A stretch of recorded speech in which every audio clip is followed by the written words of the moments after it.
The Holy Gospel, according to Luke, the 18th chapter. And Jesus told them a parable to the effect that they ought always to pray and not lose heart. He said, "In a certain city there was a judge who neither feared God nor respected man. And there was a widow in that city who kept coming to him and saying, 'Give me justice against my adversary.' For a while he refused, but afterward he said to himself, 'Though I neither fear God nor respect man, yet because this widow keeps bothering me, I will give her justice, so that she will not beat me down by her continual coming.' And the Lord said, 'Hear what the unrighteous judge says. And will not God give justice to his elect, who cry to him day and night? Will he delay long over them? I tell you, he will give justice to them speedily. Nevertheless, when the Son of Man comes, will he find faith on earth?'" The Gospel of the Lord. This is a parable. A parable means it's a story, and it is unique to Luke. So it's only in the Gospel of Luke. And now we've turned a page from chapter 17 of Luke to chapter 18.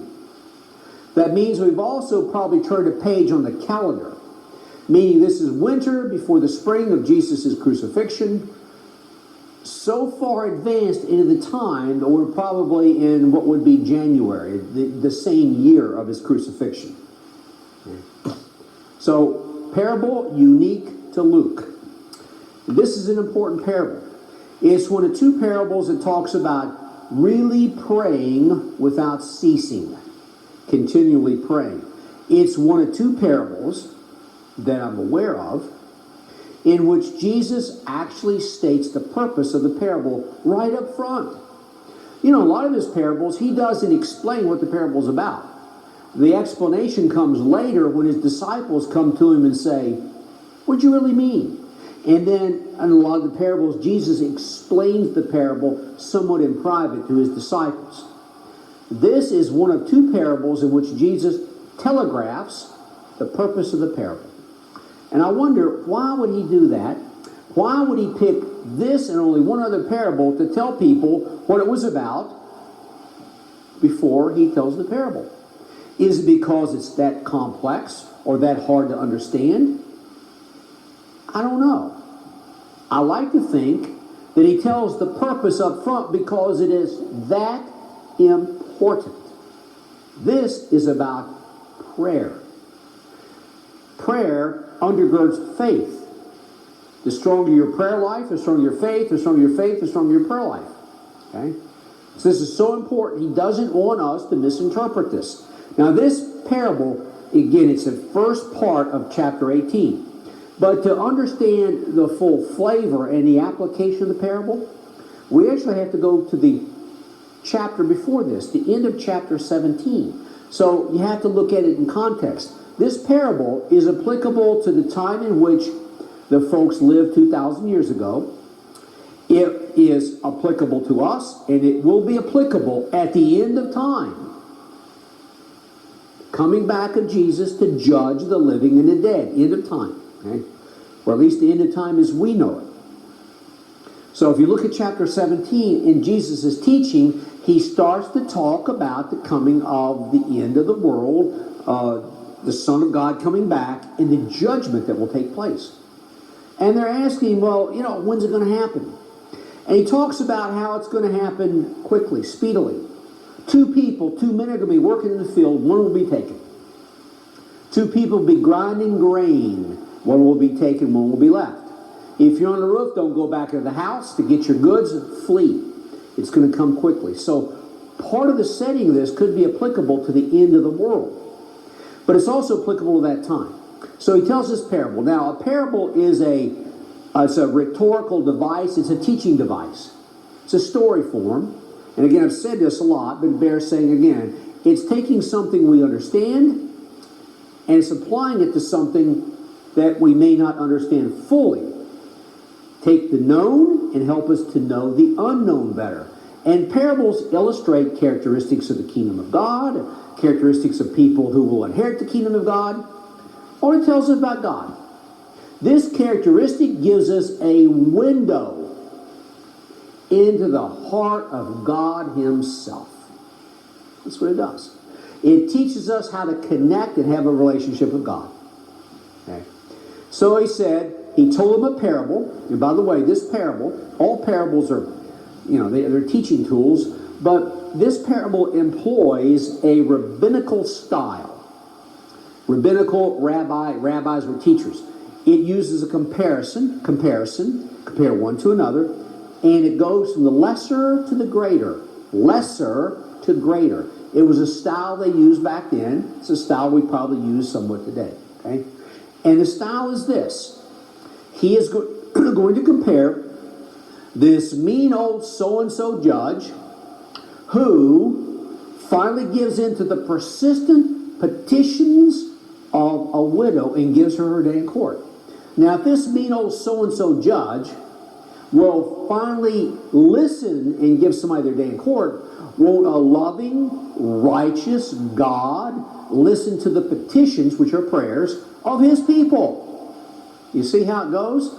If the lesser is true, the greater is true. Jesus uses that style when he talked about if God feeds the birds of the air, won't he feed you? You're worth more than a bird. If he's clothing the grass, the flowers so pretty, if he clothes the grass, won't he clothe you? Right?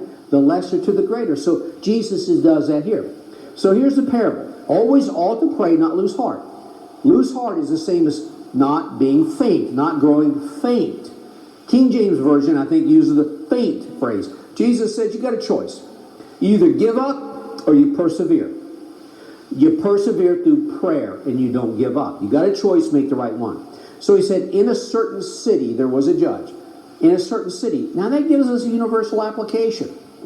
It could take place, anytime, then or now or in the future. In a certain city there was a judge who neither feared God nor respected man. Feared God means he didn't believe in God and he didn't care a whit about people. That's why I say he was a mean old so-and-so. I don't know if he's old, but he's a mean so-and-so. He's focused only on himself. He's the kind that would be taking kickbacks and bribes. Okay, he only worried about himself. And he was a secular judge, probably. He may have been a Gentile judge who was able to rule over some of the Israelites. In that time, they started to have some corrupt judges.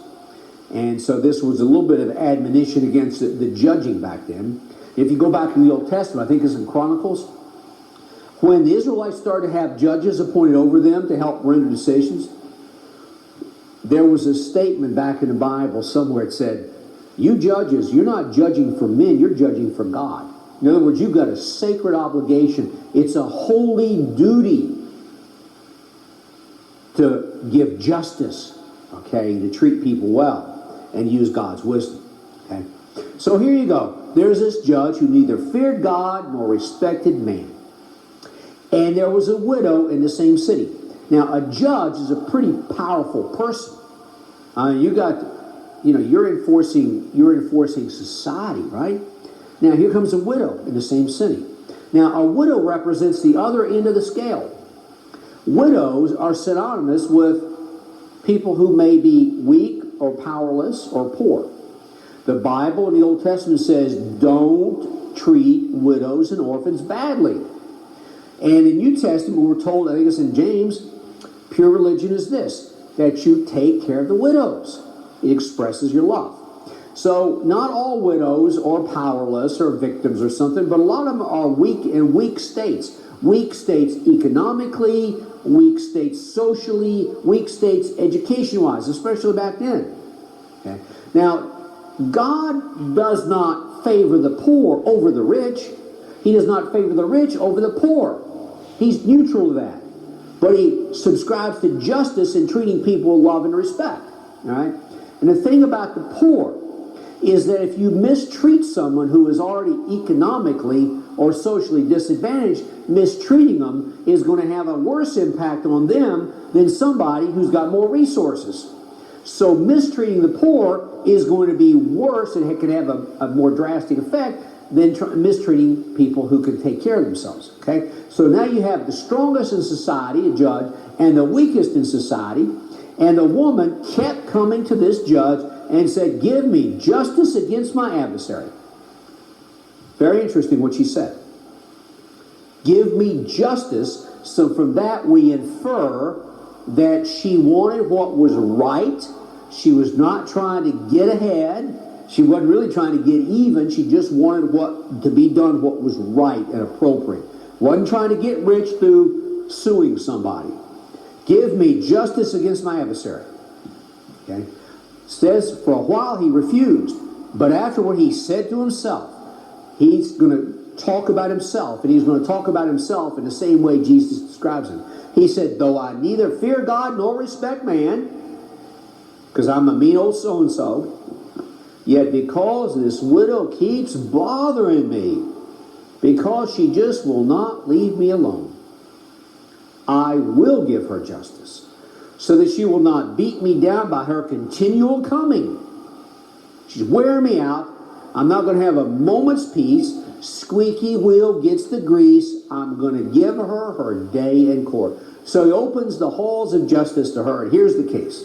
All right? That's all he says. The judge said. That's all he said. She's persevered. She's persistent.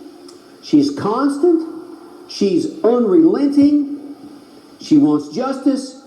And if I'm going to have any peace in the world, I'm going to have to sit down and listen to her. Now, Jesus breaks back into the parable, and he said, hear what the unrighteous judge says. Listen to his words. And then Jesus asked a question. Compared to looking at the unrighteous judge as a basis, and will not God, this is a just, righteous, merciful, loving God, and will not God give justice to his elect, who cry to him day and night? Now his elect, you see chosen, depending on the translation, it just means his people, those who have a relationship with him. But they need to cry to him day and night. What does that mean? It means you're praying constantly, continually, with fervor, with sincerity. Will not God give justice? Meaning, will he not listen and consider the prayers of those who cry to him day and night? Okay. Now we'll talk about prayer for a minute. I've heard the term arrow prayer. And that's how a lot of our prayers are. They're arrow prayers. We go through the day, we need something or something bothers us. We draw back the bow of prayer and shoot an arrow prayer at God. Just shoot that arrow out there. Right? And then we shoot another one. Quick prayers. Nothing wrong with that. Because we should pray when we need to talk to God. Okay? But we shoot a lot of prayers to him. Now, when I was researching this, one of the sources I used was a book, it's part of like an encyclopedia on different topics, and one volume was on parables. Okay? And in it, talked about the type of prayers we often use, these quick prayers. And the person writing on this said, sometimes our prayers are like those of a naughty boy who rings the doorbell of a neighbor and takes off before the person comes to the door. I read that and said, I used to do that. When I was a young kid, I don't know, 10, 11, 12 years old, I can remember running up the neighbor's porch, ringing the doorbell, knocking on the door, and running off.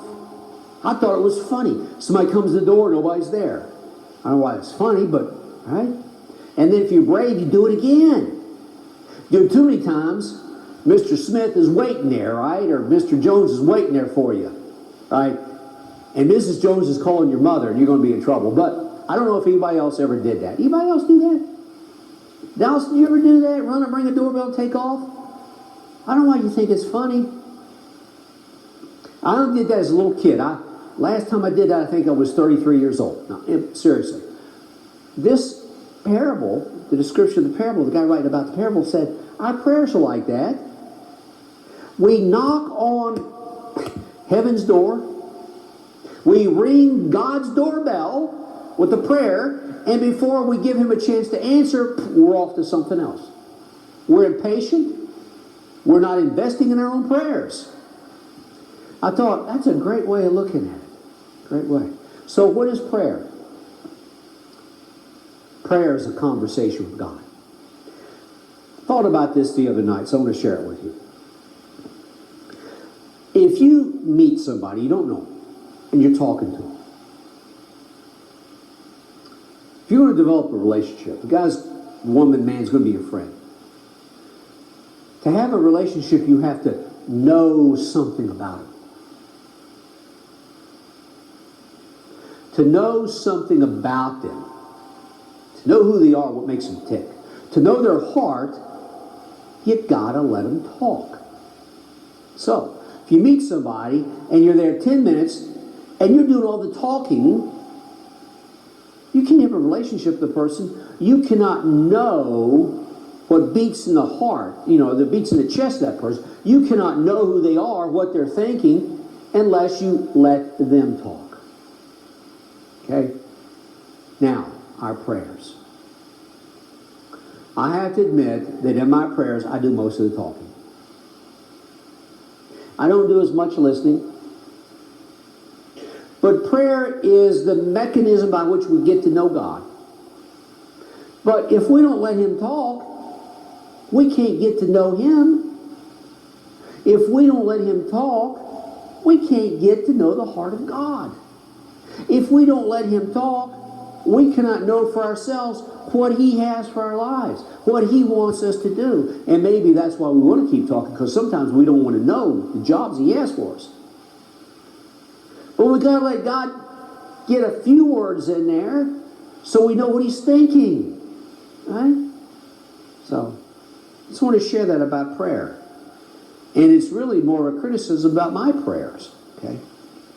And will not God give justice to his elect who cry to him day and night?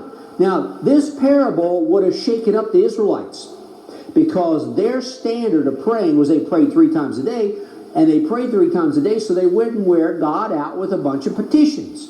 But God can take this.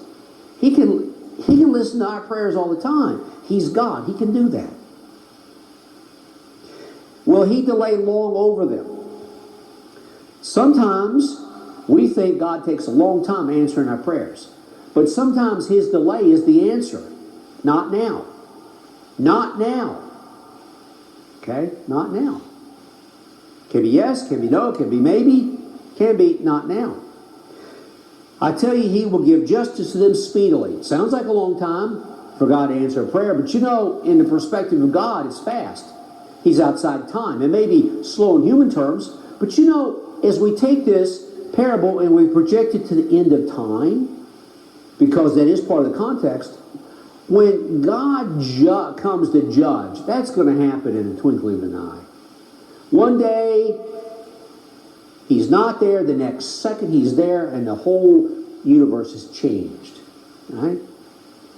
So justice will come speedily at the end. Well, he delayed long over them. It just seems like to us. So when we pray, we get different answers. And sometimes the answer is no. And sometimes that's a good answer. I'll give you an example. And this is not in the context of prayers, but it's the context of asking for something. I was about 13 years old, and we moved from one part of Huntsville to another. So now we're just outside the city limits in this neighborhood. This subdivision had about 7 streets in it. It was kind of self-contained. Nice place. Ride your bikes and everything else there. 100-something houses. And it exited onto this dangerous country highway. Okay? But that was a pretty safe place in the neighborhood. It was hilly and curvy, so you couldn't speed too much.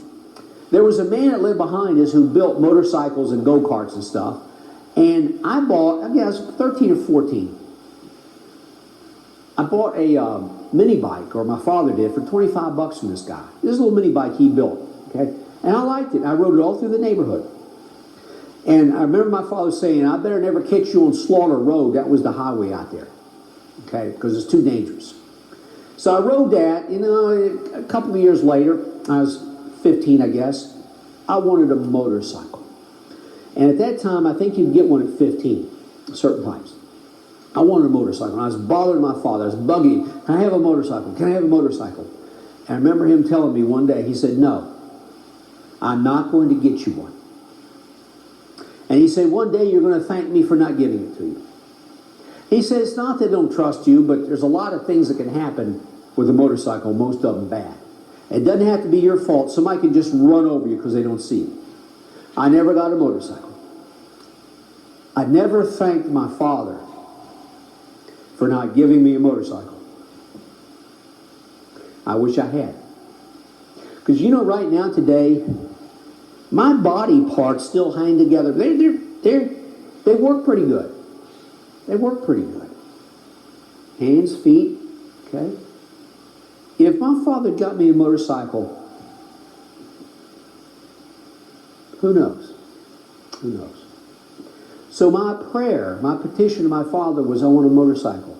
His response was, no. No. Because he was answering from what was in my best interest. But it was from his perspective. The perspective of someone who loved me and was responsible for me. And his job, he said, my job is to get you to adulthood with all your body parts attached and your brain working and able to take care of yourself. You know, that's God's job with us. His job is to get us into heaven. He's got a billion-year perspective, not a 7-day perspective. And as Jesus goes through the parable toward the end of it, he said, nevertheless, okay, now God's going to give them justice speedily. Then he says, nevertheless, when the Son of Man comes, will he find faith on earth? Now he's referring back to coming at the end of time. When the Son of Man, now, Son of Man is Jesus, when he comes back to earth, will he find faith on the earth? When he comes back, it's going to be during a period of tremendous persecution and prosecution of Christians. Because the end of the age is when the devil's he's going to have a license to do what he wants to do. And it's going to be the ultimate battle between good and evil. So those who believe and have a relationship with God are going to be targeted. We're going to be hunted down. We're going to be jailed, murdered, and everything else. And there'll come a time when everything you have is going to be taken away from you.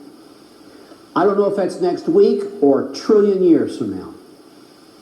But when it comes, a lot of people who are Christians are going to have everything taken from their jobs, their possessions, their homes, even their children taken from their homes because they're going to be unfit to be parents. And about all you're going to have left is your faith. And how do you activate your faith and build your faith through prayer? You see, you're going to have everything taken from you but the ability to pray. They can even cut your tongue out and you can still pray because you can pray your heart to God's heart. When Jesus comes back, it's going to be a period of tremendous persecution. Are people still going to be faithful to him? When he comes back, he will find faith. You're always going to find faith because we have faith in something or someone. Is it God or is it something else? Will he find faith? If you look for a praying person or congregation, community, you will find a faithful one. You will find a faithful one.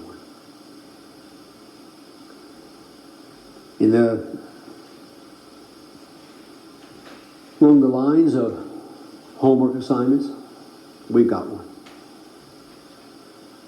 And here's the homework assignment. Today or tonight when you pray, talk half as much as you usually do. Listen twice as much.